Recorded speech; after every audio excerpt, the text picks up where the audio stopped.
राधे राधे दोस्तों, मैं आशीष कौशिक स्वागत करता हूं आपका एक और नई वीडियो में। तो अगर आप चैनल पे फर्स्ट टाइम आए तो प्लीज़ चैनल को सब्सक्राइब कर लीजिए।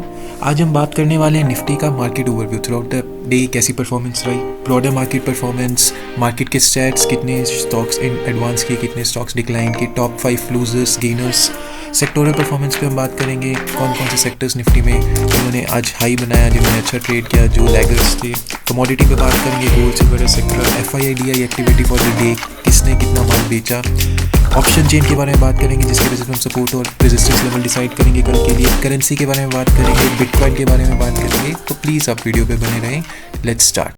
दोस्तों, आज स्टार्ट करते हैं आज का एनालिसिस।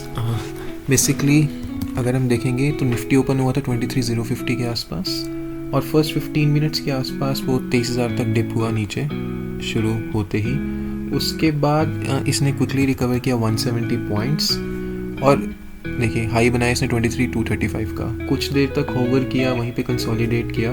फिर उसके बाद 1 बजे के बाद अगेन ये डिक्लाइन करना शुरू हो गया, गिरता गया और इसने लो बनाया 22,992। इसी रेंज में फिर इसने कंसोलिडेट किया और क्लोजिंग थी इसकी आपका 23,031.4। सो बेसिकली 0.06% डाउन की क्लोजिंग गई है। ट्रेड इसने बेसिकली फ्लैट रहा, ना कोई ट्रेंडिंग था, ना अपसाइड ना डाउन साइड। रिकवरी आई, फिर नीचे गिर गया, तो कोई एक डायरेक्शन नहीं बनी। अगर हम स्टैट्स की बात करेंगे तो बेसिकली 1353 स्टॉक्स ने एडवांस किया, 1472 ने डिक्लाइन किया, 68 अनचेंज थे। तो अगर हम इसको समझाने की कोशिश करूँ तो 12 स्टॉक्स थे जिन्होंने 52 वीक हाई बनाया और क्लोज टू 200 स्टॉक थे जिन्होंने लो बनाया। तो मार्केट का डायरेक्शन तो टुवर्ड्स डाउन ही है, लोअर टॉप और लोअर बॉटम बन रहे हैं।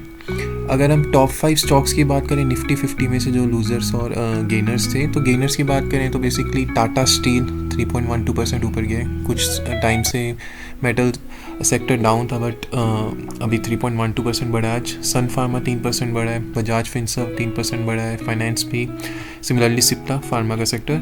अगर गिरने वाले स्टॉक्स में बात करें तो इसमें से 2 अदानी के शेयर्स हैं, अदानी एंटरप्राइजेज स्पोर्ट्स, ये 5% गिरा है, ये 2% गिरा और सिमिलरली हीरो मोटोकॉप, इन्फोसिस की तो एक न्यूज़ भी काफ़ी ट्रेंडिंग है। 2 दिन से आपने सुना होगा कि कुछ बंदों को सैक किया गया है, तो उस पर काफ़ी हल्ला हो रहा है।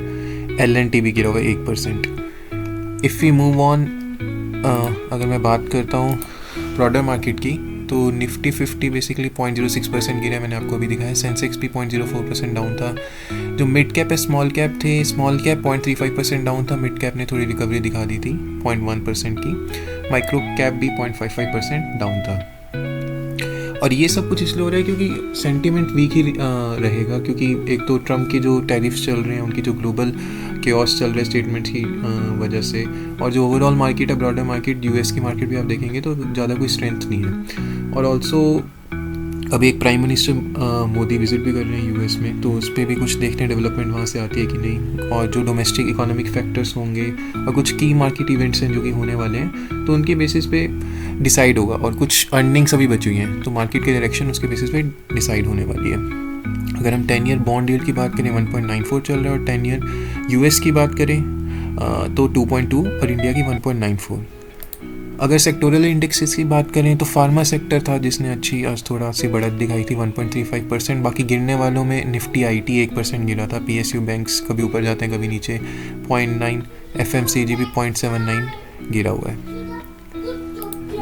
अगर हम बेसिकली कमोडिटी फ्यूचर्स की बात करें तो गोल्ड था वो 0.46% ऊपर है, सिल्वर भी 0.19% ऊपर है, क्रूड ऑयल 1.64% गिरा हुआ है, नेचुरल गैस 3.6% है अब, और जिंक, कॉपर, एल्यूमिनियम मोर और लेस सेम गिरे हुए हैं। अगर हम FII और DII की डाटा के बारे में बात करते हैं तो बेसिकली FII ने आज 2800 करोड़ के आसपास का माल बेचा है और DII ने 2900 करोड़ का माल खरीदा है। और अगर हम ऑप्शन चेन की बात करते हैं जिसमें काफ़ी बंदे इंटरेस्टेड होंगे, सो बेसिकली मैं इसे एक्सपेंड कर देता हूँ थोड़ा। तो देखिए जो हाई बन रहा है बेसिकली, अगर मैं मैक्सिमम जो कॉल ओपन इंटरेस्ट बन रही है वो है 23,500 पे, आप देख सकते हैं। उसके बाद 23,400 और उसके बाद जो पुट की ओपन इंटरेस्ट मैक्सिमम बन रही है वो बन रही है 23,000 पे यहाँ पे, और उसके बाद 22,800 यहाँ पे। तो इमीडिएट सपोर्ट होगा वो आइडेंटिफाई होगा 22,900 से 22,800, और जो रेजिस्टेंस होगा वो 23,400 से फॉलोड बाई 23,500। अब इसके बाद अगर हम बात करते हैं विक्स की, तो विक्स बेसिकली 15.8 चल रहा है, तो 1% के आसपास डाउन था। स्टिल इसमें कोई इतना हाईलाइट करने वाला इशू नहीं है, अब लेस देन 20 है तो कोई इशू नहीं है। करेंसी की बात करें अगर हम, तो ये बेसिकली इसने टच किया था 87.5.6 का, बट अभी थोड़ा सा नीचे है, 86.85 चल रहा है, 86.727 से 87.026। सो बेसिकली आरबीआई के कुछ फैक्टर्स है जिसकी वजह से थोड़ा इसको कंट्रोल करने की कोशिश की जा रही है। अल्टीमेटली आई बिलीव ये 90 तक तो जाने ही वाला है, क्योंकि अगर फ्री फ्लो में छोड़ देंगे इसको, और ये अपनी जो एग्जैक्ट वैल्यू है ग्लोबल मार्केट्स में मैक्सिमम करेंसीज गिर ही रही हैं, तो आई गेस ये 90 तक तो अप्रोच करेगा ही। क्रिप्टो करेंसी की जाते जाते अगर बात करें तो बिटकॉइन बेसिकली 0.16% ऊपर है। ये काफ़ी दिनों से 95, 96, $97,000 पे ही चल रहा है। $100,000 का ये अभी ब्रेक नहीं कर पा रहा। इसने हालांकि जब ट्रम्प आए थे तो $109,000 का हाई बनाया था। सिमिलरली XRP हो गया, वो भी 1% से लेस से कम है, और डॉज कॉइन हो गया आपका।